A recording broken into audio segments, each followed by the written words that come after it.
Bismillahirrahmanirrahim. Assalamualaikum warahmatullahi wabarakatuh. Perkenalkan, nama saya Firil Fatin Afifata Paruni dengan stambuk A1J1818021.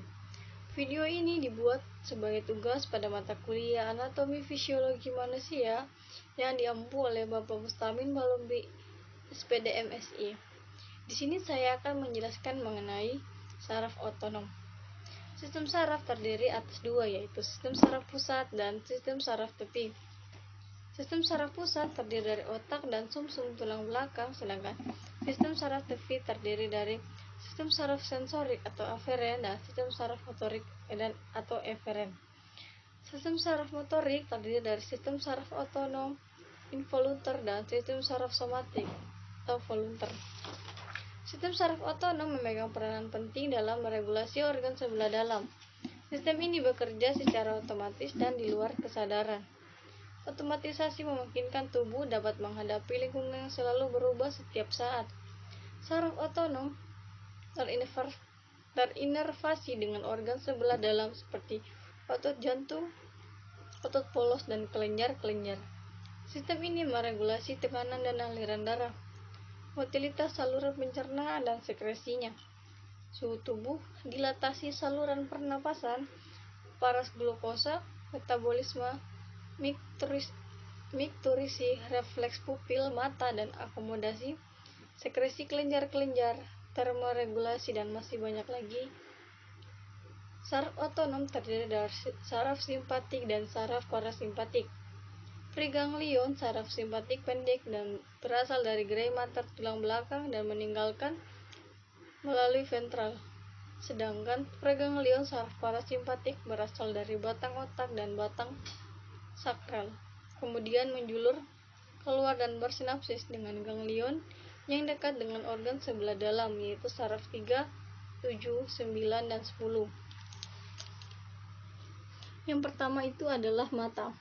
Pada saraf simpatik, letak ganglionnya berada di paravertebral dan bekerja dalam dilatasi pupil mata dan relaksasi otot siliaris untuk pandangan jauh. Sedangkan pada saraf parasimpatik berada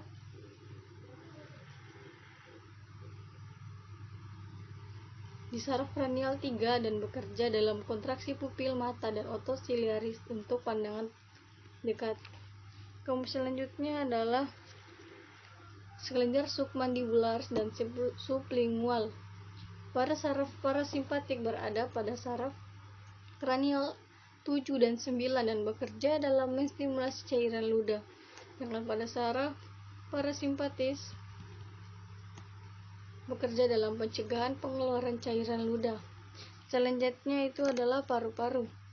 Pada saraf parasimpatik berada pada saraf kranial 10 dan bekerja pada konstruksi bronki dan merangsang sekresi, sedangkan pada saraf simpatik berada pada paravertebral dan bekerja pada dilatasi bronki.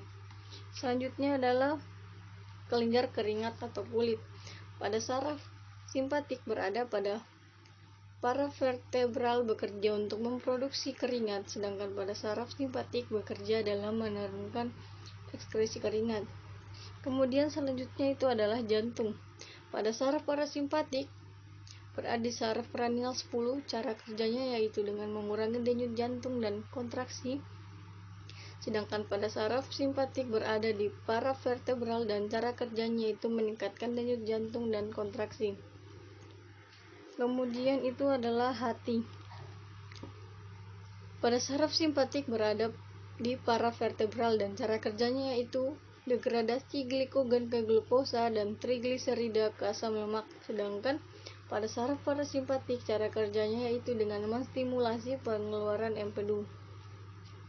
Selanjutnya itu adalah lambung.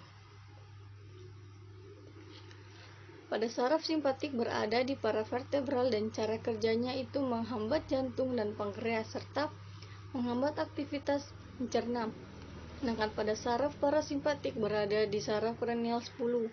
Cara kerjanya yaitu memacu kerja lambung dan sekresi eksokrin dan pelepasan insulin serta menstimulasi aktivitas mencerna. Kemudian adalah usus besar dan usus kecil. Pada saraf simpatik berada di paravertebral. Cara kerjanya yaitu perlambatan pencernaan, menghentikan sekresi dan kontraksi sphincter, sedangkan pada saraf parasimpatik berada di saraf kranial 10 dan saraf sakral. Cara kerjanya yaitu meningkatkan stabilitas dan sekresi dan relaksasi sphincter untuk meningkatkan defekasi. Selanjutnya itu adalah ginjal.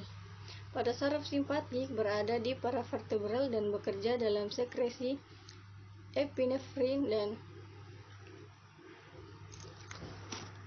neuronefrin. Kemudian adalah kandung kemih.